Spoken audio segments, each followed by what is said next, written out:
Okay, ladies and gentlemen, let's call the meeting to order. Start with the roll call. Marty Schwartz, Emily Larkin.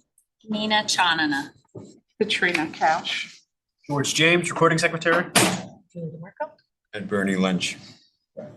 welcome everybody. I ask you to please stand for the Pledge of Allegiance. Pledge of Allegiance to the flag of the United States of America, to the republic for which it stands, one nation, indivisible, liberty and justice for all. Please be seated.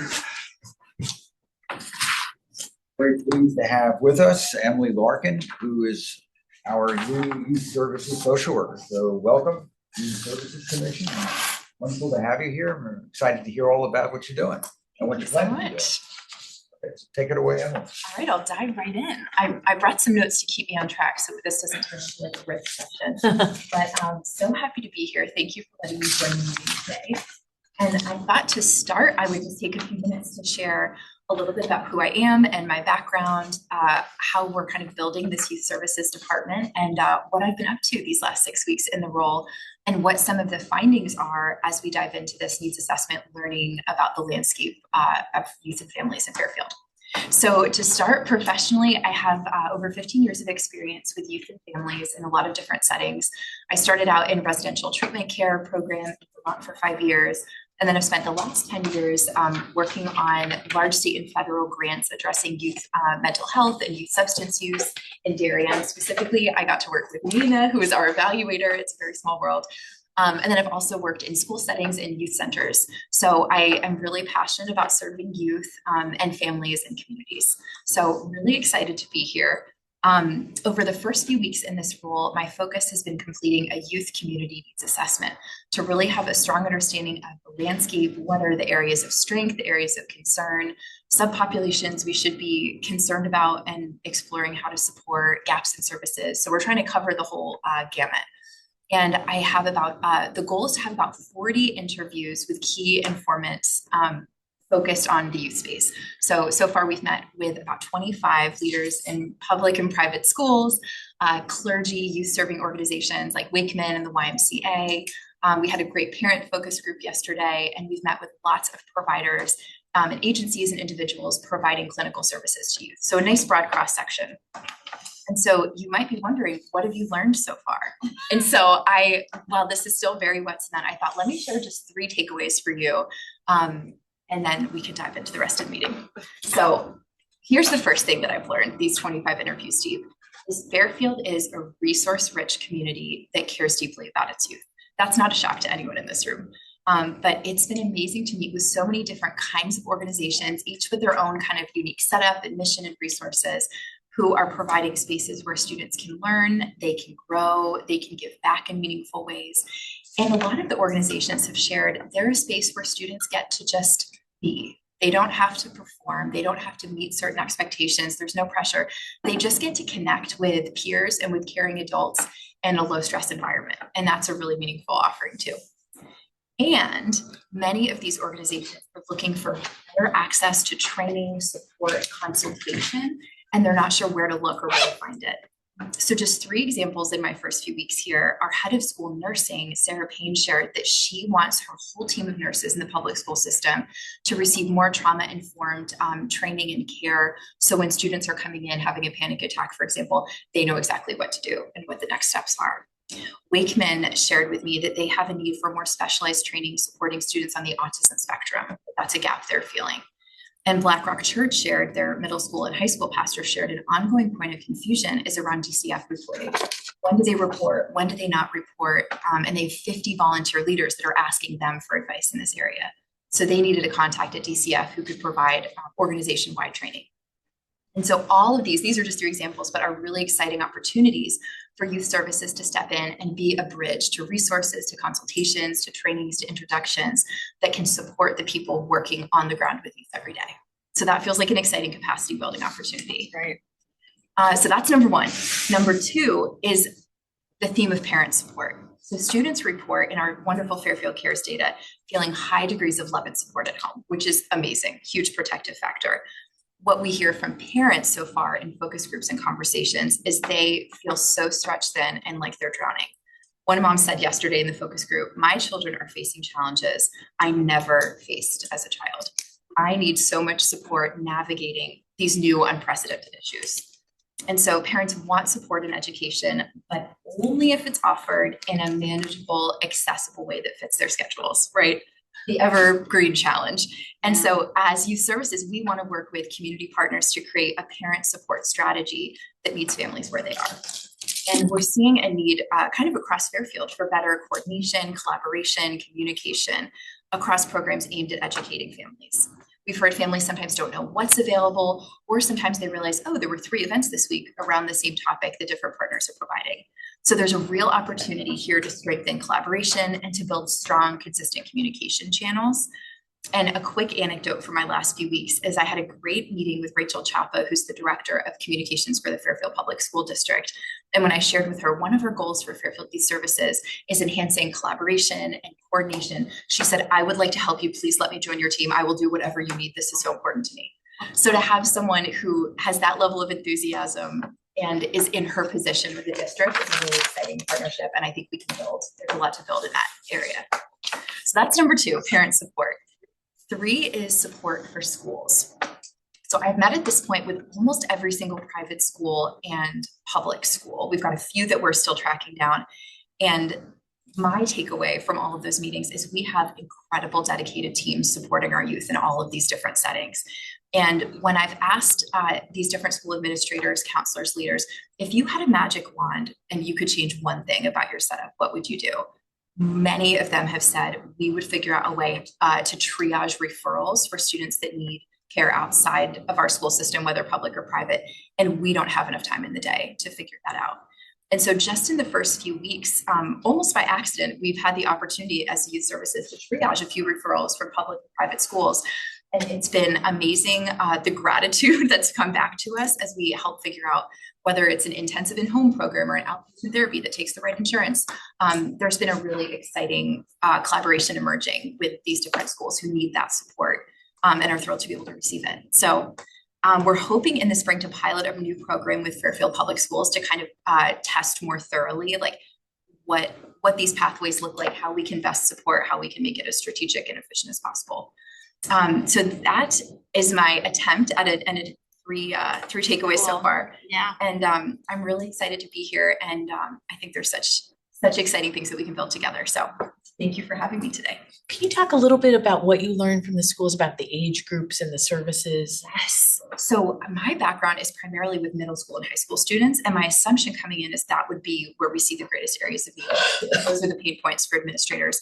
And what we heard from Maureen Sullivan specifically, and have heard from other schools as well, is the elementary age is actually where they want the most support, triaging referrals with care navigation. So that was a real lesson learned. And that's where we're hoping to pilot in the spring. This referral program with the public schools is starting with an elementary school. Wow, yeah. So that was something I wasn't anticipating in this role. And hence the value of this needs assessment process is highlighting populations that might not have even been on our radar. It's very true. And more what I've been reading is that tends to be the population that's more challenging. And a lot of them are involved in a lot of screen time. And then how do you control that type of thing? And how do you get them to interact in all of those areas, which we've never had to deal with before, that are obviously major issues now? Absolutely. I'm wondering, are you dealing with, like, there's some private schools as well, where you have Fairfield children attending private schools, like Eastern Country Day, for example. So are you going to be working with those schools as well and trying to do whatever triaging you need to do there? Yeah, absolutely. So we'll start with the official pilot at the Fairfield elementary schools, but part of the needs assessment is I've met with, I think, like 6 or 7 different private schools. I brought my list. And so we've already received just this week and last week from Fairfield Country Day School a referral that was very complex, and we were able to help provide some care navigation there. Yeah. Sounds great. Very much needed. Now, also, how, if families need these services, obviously there are brochures going out, but what's the way that, or what are the ways that you plan on making them aware that this service exists?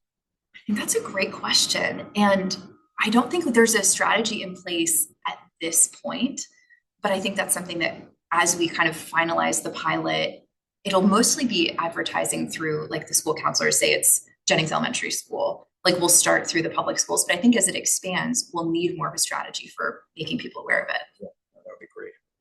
So excellent question. I do hear in many communities where I sit that training point you brought up, and I'm glad it came up. I think there's probably so many qualified trainers in this community, either residents or people who work here, but they're very siloed. And creating like a resource guide of training opportunities can be really effective. Like who can train in Narcan, or where do you go? Who can do QPR? Like where's the mental health trainings? Where are the sort of, obviously the health department could do like know your numbers, those kind of things. And if not in town, then I think we have a lot of community partners outside of town. But that, you hear that a lot, and it's interesting because it seems like it's probably more of your low hanging fruit. Totally. So that might be a good one to start with. I agree. There is a training coming up though, right? Yes. And we will be hosting a community resilience training. I don't know if you got to attend the last one at Bigelow Center that Okay. will be coming in. We can Oh, send the I flyer. couldn't go. I want to go. So that'll be Hopefully I can make it. January, we can double check the time, January There's one in 15th. January, and then we have one Yeah. on February 11th. It'll be in the first select person's next newsletter. Yes, hitting your inboxes tonight. So the January one is for professionals, right? Yeah. Rather than for families, and then it'll be launched, and LifeBridge is running that. Yes. That's great. So amazing evidence-based practical strategies. I had some involvement with the startup of Fairfield Cares in Connecticut, but I've really lost touch with them. I don't have the kid is out of the schools and things like that. Is Fairfield Cares still reasonably active? Are they involved, and have you had much involvement with them to date, or? Yeah, so I just don't know what they're doing or how they're proceeding, but they're still an active resource within the community. So I met with their staff people and a few of their board members for the needs assessment. So they Okay. provided a lot of really valuable information in addition to their brand new 2025 data set. And I know they currently have a drug-free communities grant that I believe will be wrapping up June of 26. So I think they're figuring out next steps, but they're a fully funded coalition. Yeah, and is the drug-free grant paying for the staff, or is that, all right, do they have any town assistance that In No. kind. I think in so. kind? Yeah, I think space and some. Staff members are. Yeah, and they like admin support, financial support, but you get with that grant $125,000 a year, and they're in their 5th year. So it does pay for at least one full-time and one part-time staff person. They've had a lot of changes like in leadership, so it's been a little inconsistent here and there, but still fully functioning. The schools are the fiduciary, and I think they're trying to shift that out of there because it's not a good fit for them. And they're not active, but they're still, they're growing. Are they organized as an independent? They're not a 501c3. That's a problem. Yeah. Okay. So, Emily, I like how you said meet families where they are. So, in all of this, I would, like to know, how are we looking at addressing cultural competency and cultural sensitivity? Because our schools, there are some students that are inter-district students, like in the choice program, and their needs can be very much different as a child coming from living in the inner city and coming and integrating into a school system that was very different from the community that they live in. So what are we doing to address? Because a lot of those students have issues that may be totally different when they're coming into just the school system here. So what are we doing as far as cultural sensitivity and culturally competent services and providing services? So it makes a difference. Absolutely. And so you're talking specifically triage and referral from a student, for example, or more like parent programming. Parent programming as well. I'm a student. So I think on the student side, it would, I think, be finding a therapist, because part of the referral, it's not just like, here's a long list and good luck navigating who has a wait list and who doesn't, but kind of hearing from the student and family, like what's important to you, and finding a therapist who can work with you in a way that's effective and meaningful, and you feel that connection and therapeutic rapport is working. And then I think being really thoughtful, going through the list and making sure like the fit is right and there is that cultural competency. It's tricky though, because if any involvement with schools, you have a role in that, but once the student goes back to their town, that's where our line ends too. So there can be referrals, but Emily's in a tricky position as a Fairfield employee to work with Bridgeport families, so they can come to any parenting programs and any activity actions, and it's. Well, that's what I'm saying. Yeah. I know she wouldn't be able to go into Yeah. Bridgeport or go into the other towns, but to Right. make sure that those services are here, that those families can access it, not Right. just the students, but the parents. Especially the programs, I agree. Yes. Yeah. But all the school programming and parent support programming would be available to the parents of those kids. They would never be restricted because they are a student in that school. But if there are particular like barriers or whatever, hopefully it'll come up in the news assessment, you know, talking to the specific. I mean, I know I live on the side of town that has North Stratfield and McKinley, and there were a lot of choice kids in those elementary schools. So it seemed like it became kind of like a school norm. You know, it was just like, there was no difference. It was sort of, everybody was just part of what was offered. But I wonder if it would just come up in your conversations if there were barriers. Hopefully it will. Yeah. Yeah.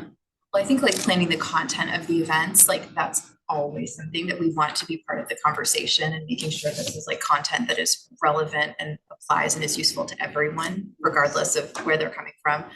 And then I think what we've heard so far, just in preliminary surveys, is it's really hard for parents, maybe if they're living Bridgeport or working at night, like all these different barriers to attending a 7 p.m. on a Tuesday parenting event.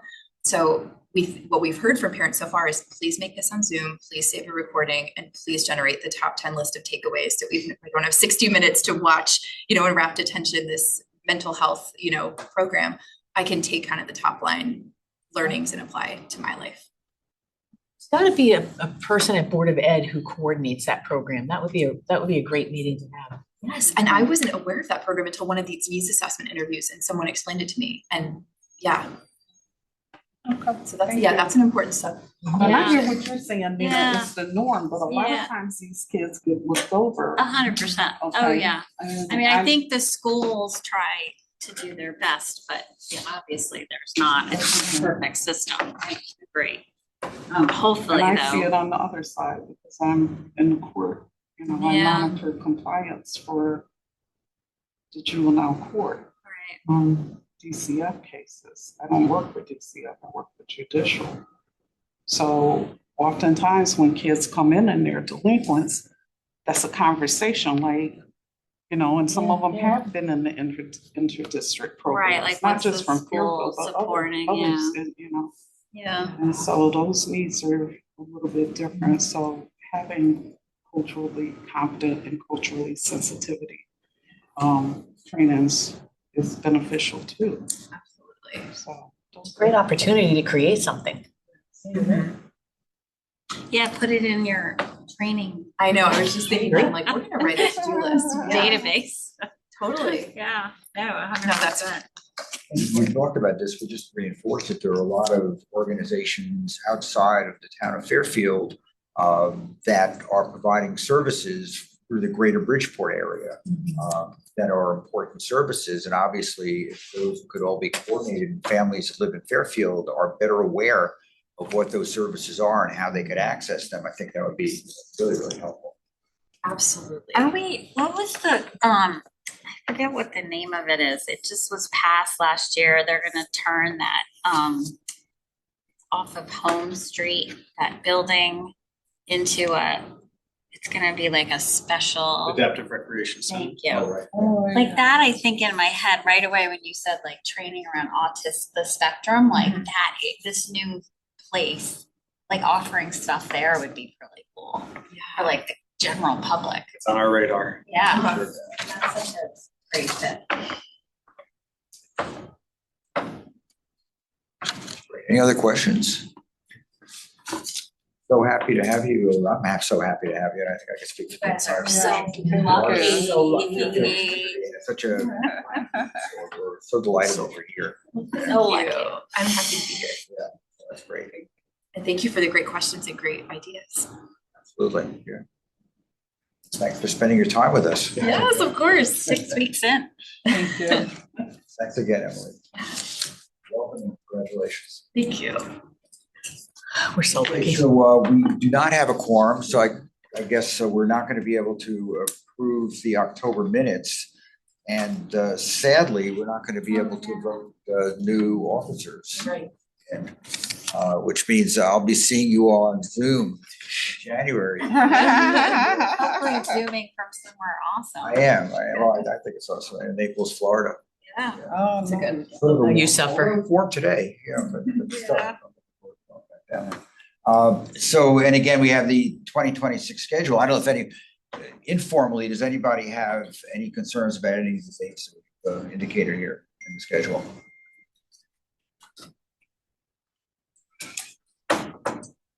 I don't think there's an interference with any holidays or long weekends, but take a peek for next month since we'll be visiting it, yeah.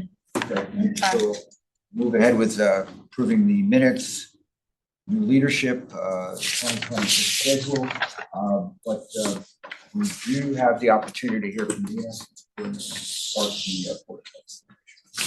Yeah, I was just looking at my notes. I feel like it was so long ago. December 8th, it was actually on Zoom. I don't know why, but at that point, Santina was still acting director. I believe Sands is coming back.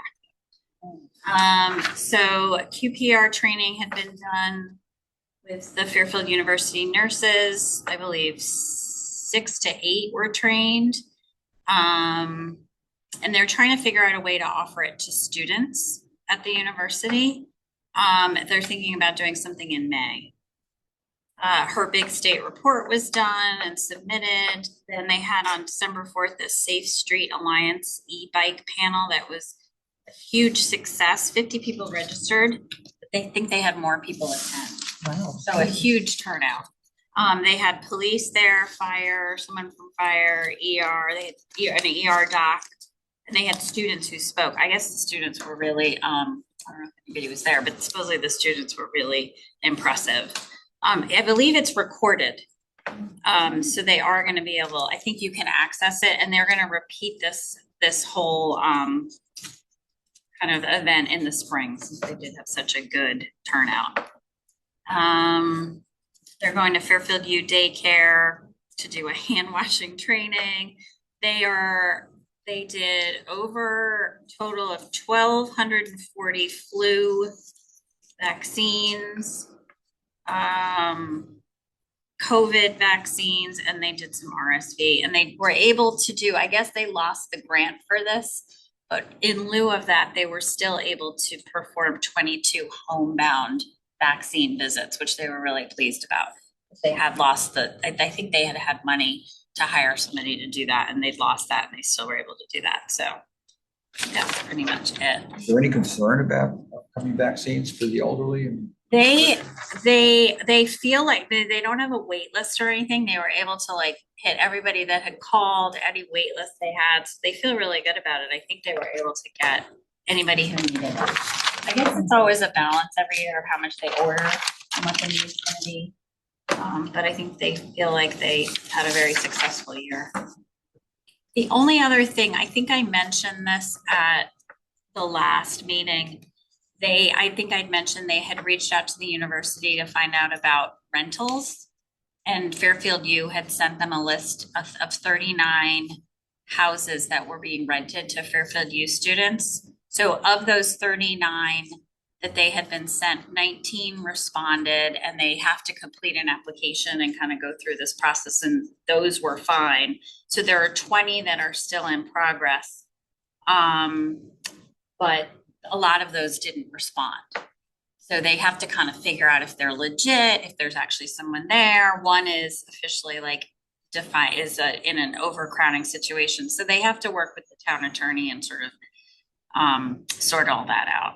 So I guess that's been it goes to DPH if they need to. It's called an overcrowding hearing. It's a lot. Yeah, and that was it. So they've been busy. Yeah. Thank you very much, Nina. You're welcome. Appreciate it. Nancy, again, welcome. I don't know if you had any. Sorry. No, I apologize. I had to walk in late on traffic authority trying to do 2 meetings at one time, so I apologize. But no, I just want to make sure you hear what Emily had to say and welcome her aboard. And super lucky to have her, and very excited with the groundwork she's laid already in the 6 weeks she's been. Fantastic. Okay, welcome. Great having you here. We really appreciate the information you're imparting to our commission. Julie. I think you're important too. So I'll do the Bigelow Center. We just had our police holiday luncheon. The police union comes in and provides lunch for all the seniors. That was this week. The social services is in the throes of the holiday program and energy assistance, and those are both very busy. SNAP is quiet right now. We got a lot of wonderful donations, but we don't know if there's going to be repercussions because the state fully funded SNAP. And is it going to impact our residents who receive SNAP when they, if federally they decide they're going to pull that back or punish us? So that's going fine. And that was like some states did and some states didn't. That whole, it was like this 1 day window. Yes. Yeah, And okay. the states typically that didn't give the names of people receiving SNAP. Yeah. So it seems a little. You could get penalized for actually being on top of it. Exactly. That's exactly right. So we have new staff. Our longtime secretary Janet left. We have a new person at the senior center as a secretary. We have Emily, who is already increasing our visibility. Many people think we are just serving seniors, and we are not. So having Emily here and going out in the community has been a real bump for us, and some referrals and families coming in. We also have a new social services staff who's a gerontologist who is running bereavement, caregiver groups, caregiver support. That's a benefit also for mostly for our seniors, but the caregivers are a bit younger. I said energy assistance. Oh, Veterans has their monthly coffee house. That's a new program. It's starting in November. It's each month. It's at the Penfield Pavilion. It's run by the Veterans Department, the Veteran Service officers who are in town. Anybody in Connecticut can attend this coffee house, and it's still kind of taking off, but that's a wonderful addition because most communities have one already. Is that inside that community center? Inside the Penfield Pavilion. Yeah. Community Services runs that and is allowing the veterans to use that space Right. at no cost. And you know that view is gorgeous. And the other thing is, or Bernie just pointed out, the next meeting is not January 15th, it's the 27th. You asked me about that too. 22nd, the next one.